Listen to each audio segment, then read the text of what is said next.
এটি কি বলুন তো? হ্যাঁ, অনেকে ধরতে পেরেছেন আর অনেকে হয়তো বা জানেন না।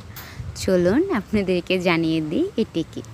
নমস্কার, ভিলেজ কুকিং বাংলাদেশ ইউটিউব চ্যানেলে আপনাদের সবাইকে স্বাগতম। হ্যাঁ, ঠিক দেখেছেন। আজকে হবে তালের ফুলুরি বা তালের বড়া। আমরা আমাদের নোয়াখালী ভাষাতে এটিকে তালের বড়া বলে থাকি। যাই হোক, ছোটো একটা তাল নিয়েছি। এই সম্পূর্ণ তালটারই কিন্তু আমি বড়া তৈরি করব। প্রথমে ভালো করে পরিষ্কার জল দিয়ে এটাকে ভালো করে ধুয়ে নিতে হবে। আর সবসময় চেষ্টা করবেন যে তালটি একটু নরম হয়েছে সেই তালটি ব্যবহার করার জন্য। আর সবচেয়ে বেশি করে যে তালগুলা বেশি কালো থাকে ওই তালগুলার কিন্তু মিষ্টি একটু বেশিই থাকে। যাই হোক, এখন তালের প্রায় শেষের দিকে, ওই জন্য আমি আর কালো তাল পাই নাই। আমি এই তালটা দিয়ে বড়া তৈরি করেছি। এই তালটাও কিন্তু তিতো লাগে নাই, মিষ্টি তালে ছিল। আর এটা অবশ্যই আমার মামার গাছের তাল ছিল, মামাদের গাছে। তো এরপর ভালো করে উপরে খোসাটাকে ছাড়িয়ে নিয়ে একটু পরিষ্কার জল দিয়ে এটির যে গাঁটটা থাকে বা তালের যে রসটা থাকে ঘন করে ওই তালের রসটা নিয়ে নিব। জলের পরিমাণটা কমিয়ে দেবেন, কারণ এ তালের রসটা আমরা ঘন করে নিব যাতে বেশি পাতলা না হয়। আর বড়াতে যে আমরা যা মিশাবো তাতে যেন বেটারটা একটু বেশি না হয়, তালের ফ্লেভারটা যেন বেশি থাকে, ওই জন্য।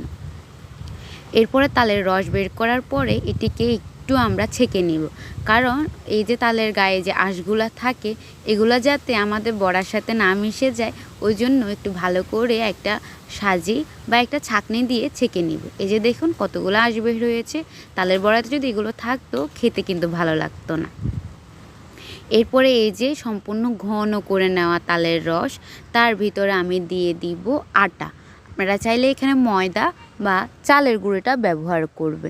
চালের গুঁড়ি ব্যবহার করলে কি হয়, তালের বড়াটা খেতে একটু শক্ত শক্ত আর খেতেও কিন্তু ভালো লাগে। আটা বা ময়দা দিয়ে তৈরি করলেও কিন্তু খারাপ না, একটু নরম নরম ফুলকো ফুলকো খেতে ভালো লাগবে। যাই হোক, আমরা কিন্তু আজকে সম্পূর্ণ তালের বড়াটা আটা দিয়ে তৈরি করব। আমরা যে খুব সহজভাবে তৈরি করতেছি, যে আপনার ঘরে যেগুলো আছে ওইগুলো দিয়ে কিন্তু তালের বড়া তৈরি হচ্ছে। এখানে 1 চিমটি লবণ দিয়ে দিয়েছি। কোনো রেসিপি লবণ ছাড়া আমার মনে হয় না ভালো লাগে। তারপর আমি এখানে চিনি দিয়ে দিচ্ছি। আপনি চাইলে এখানে গুড়টা ব্যবহার করতে পারেন। গুড় ব্যবহার করলে কি হয়, গুড়ের একটা আলাদা ফ্লেভার থাকে বা খেতে আর একটু বেশি ভালো লাগে। যাই হোক, সম্পূর্ণ সব কিছু দিয়ে আমি ভালো করে মেখে নিব। আপনারা চাইলে এখানে একটা পেঁচুলা দিয়েও মিক্স করতে পারেন, বাট আমার মনে হয় কি হাতের উপরে আর কোনো কিছু নেই, হাত দিয়ে মেখে যদি ভালো করে না মেশানো হয় তাহলে আর ভালো লাগে না। যাই হোক, আমার ভালো করে মাখা হয়ে গেছে। এবার দেখুন ব্যাটারটা আমি কিভাবে তৈরি করেছি। এরকম পুরো শক্ত করব না, তাহলে খেতে কিন্তু পুরো শক্ত শক্ত বেশি লাগবে, ভালো লাগবে না।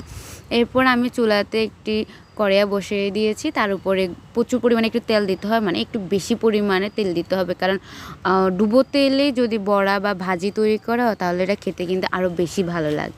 এরপরে দেখুন তেলটি যখন গরম হয়ে আসছে আমি বড়াগুলো দিয়ে দিচ্ছি, মানে যে বেটারটা মেখে রেখেছি সেটি একটি একটি করে গোল গোল করে তেলের মধ্যে দিয়ে দিচ্ছি। আপনি চাইলে একটু বড় আকারের বা একটু ছোট আকারের তৈরি করে নিতে পারেন। সম্পূর্ণটা ভালোভাবে তেলটা কিন্তু গরম হইতে হবে, নাহলে কিন্তু তালের বড়াগুলো ফুলবে না। যাই হোক, এরপরে আমি ভালো করে তেলে এগুলোকে ভেজে নিয়েছি।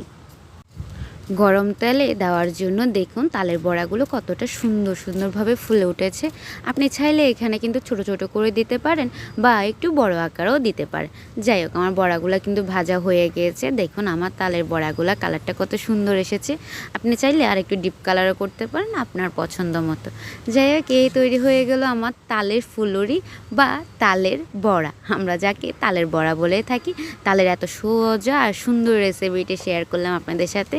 আর আপনারা চাইলে কিন্তু এই তালের বড়াতে নারকেল ব্যবহার করতে পারেন, এতে কিন্তু খেতে আরও 3 গুণ বেশি স্বাদ লাগবে। যাই হোক, আজকের জন্য এতটুকুই। দেখা হচ্ছে নতুন কোনো ভিডিওতে, নতুন কোনো সময়। সবাই ভালো থাকবেন, সুস্থ থাকবেন আর অবশ্যই আমাকে সাপোর্ট করবেন। রাধে রাধে।